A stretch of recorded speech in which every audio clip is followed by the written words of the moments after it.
এই মাছের নাম রয়না মাছ বা মিনি মাছ। বন্ধুরা, শহরের বাজারে এই মাছ খুব বেশি পাওয়া যায় না, তবে গ্রামের হাট বাজারে হর হামেশাই এই মাছ পাওয়া যায়। তো হঠাৎ দেখলাম আমাদের বাজারে এই মাছ উঠেছে। দুপুর 12টায় আমি বাজারে গিয়েছিলাম বন্ধুরা, দেখি অবশিষ্ট এই মাছগুলোই রয়েছে। তো আমি আর কোনো কিছু না দেখেই মাছগুলো কিনে ফেললাম এবং বাড়িতে এসে কাটার চেষ্টা করেছি। তো আপনারা দেখছেন বন্ধুরা যে একটা মাছ আমি কেটে ফেলেছি আগে। তো এই মাছটি কাটার পর মনে হয়েছে যে আমি যে পদ্ধতিতে এই রয়না মাছ বা মিনি মাছ কেটেছি তা খুবই সহজ, আর এত সহজ যে একটি রয়না মাছ কাটতে আমার 1 মিনিট সময় লেগেছে। নমস্কার বন্ধুরা, ওল্ড অ্যান্ড নিউ কুইজিনে আপনাদেরকে আন্তরিকভাবে স্বাগত জানাচ্ছি। তো এই রয়না মাছ বা মিনি মাছ অথবা এই ধরনের ছোট ছোট আঁশ জাতীয় মাছ কিভাবে আঁশ ছাড়িয়ে ডানা পাখনা কেটে কোন পদ্ধতি অবলম্বন করে খুব সহজে কেটে নিতে পারি তাই আপনাদের সঙ্গে শেয়ার করছি বন্ধুরা।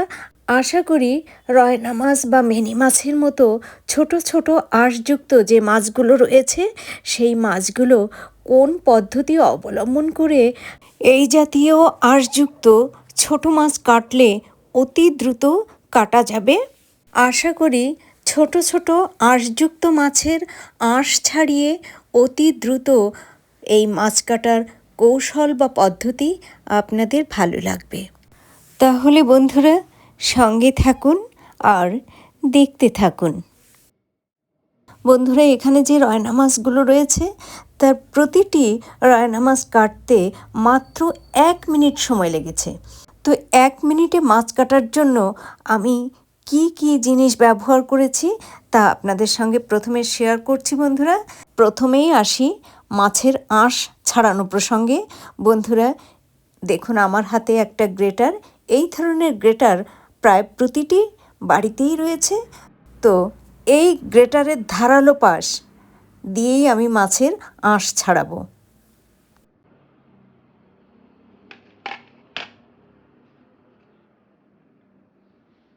একই সঙ্গে মাছের কাঁটা, ডানা, পাখনা, লেজ কাটার জন্য কাঁচি ব্যবহার করব। তো এখন একটা মাছের কাঁটা, ডানা, পাখনা, লেজ প্রথমে কেটে নিচ্ছি।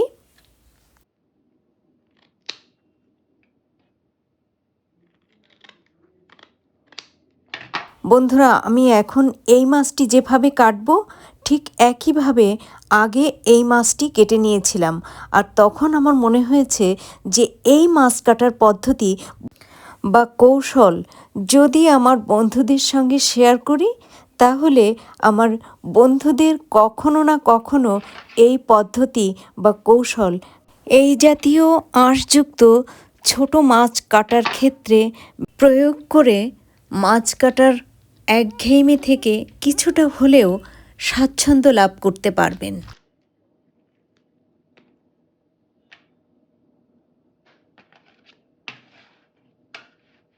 মাছের কাটা, ডানা, পাখনা, লেজ কাটার পর মাছের কানকো হাতের সাহায্যে ছিঁড়ে ফেলেছি। এখন বন্ধুরা দেখুন, গ্রেটারের ধারালো পাশ দিয়ে মাছের মাথা ধরে বেশ ঘষে ঘষে মাছের আঁশ ছাড়িয়ে নিচ্ছি। আমি যেভাবে মাছটি ধরেছি আপনারাও ঠিক একইভাবে মাছটি ধরে ঘষে ঘষে আঁশ ছাড়িয়ে নেবেন। দেখবেন খুব দ্রুত মাছের গা থেকে আঁশ উঠে যাবে।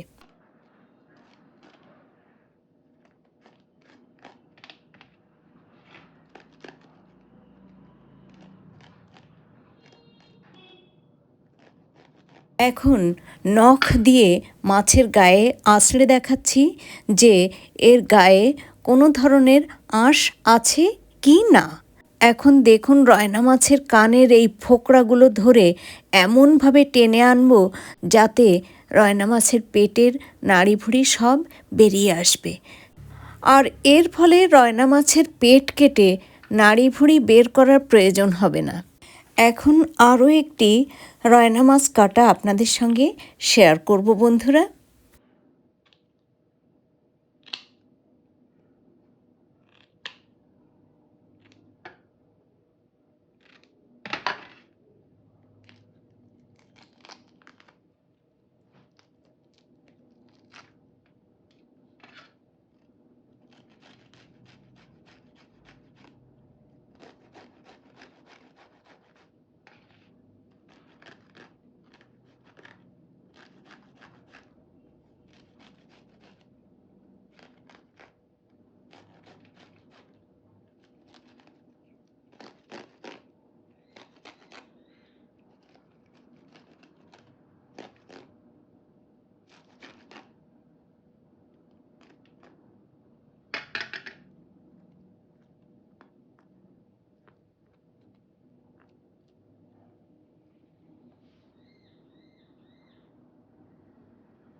পরপর দুটো রয়না মাছ একইভাবে কেটে আপনাদের সঙ্গে শেয়ার করলাম।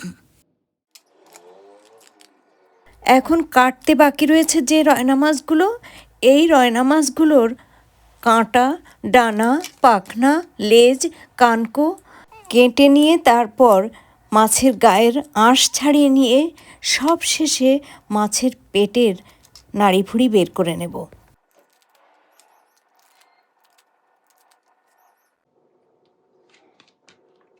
আর এই কাজগুলো করব অফ ক্যামেরায়। কাটতে বাকি থাকা রয়না মাছগুলো অফ ক্যামেরায় কেটে নিয়েছি। এবার বন্ধুরা এই রয়না মাছগুলো ভালোভাবে জলে ধুয়ে নেব, আর এই কাজটিও করব অফ ক্যামেরায়। রয়না মাছগুলো জলে ধোয়ার জন্য এই পাত্রে তুলে নিচ্ছি।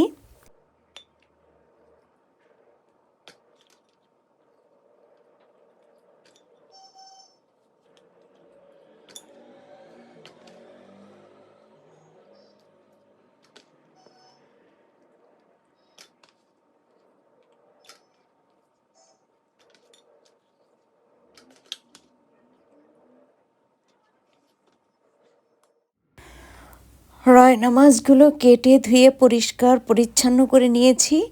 বন্ধুরা, আপনারা দেখেছেন যে গ্রেটারের সাহায্যে এই রয়না মাছের আঁশ কত দ্রুত ছাড়ানো যায়। তো আমার এই রয়না মাছ কাটার পদ্ধতি যদি কোনো বন্ধুর রয়না মাছ অথবা এই জাতীয় ছোট আঁশযুক্ত মাছ কাটার ক্ষেত্রে প্রয়োগ করে যদি বিন্দুমাত্র উপকৃত হন তাহলে আমার ভীষণ ভালো লাগবে। তো বন্ধুরা, আজ এ পর্যন্তই। এতক্ষণ ধরে যে সকল প্রিয় বন্ধু আমার পাশে থেকে অতি ধৈর্য সহকারে এই রয়না মাছ কাটার কৌশল বা পদ্ধতি দেখলেন বা ভবিষ্যতে দেখবেন, তাদের প্রত্যেককে অসংখ্য অসংখ্য ধন্যবাদ। ভালো থাকুন, সুস্থ থাকুন। আবারও দেখা হবে পরবর্তীতে কোনো না কোনো ভিডিওর সঙ্গে।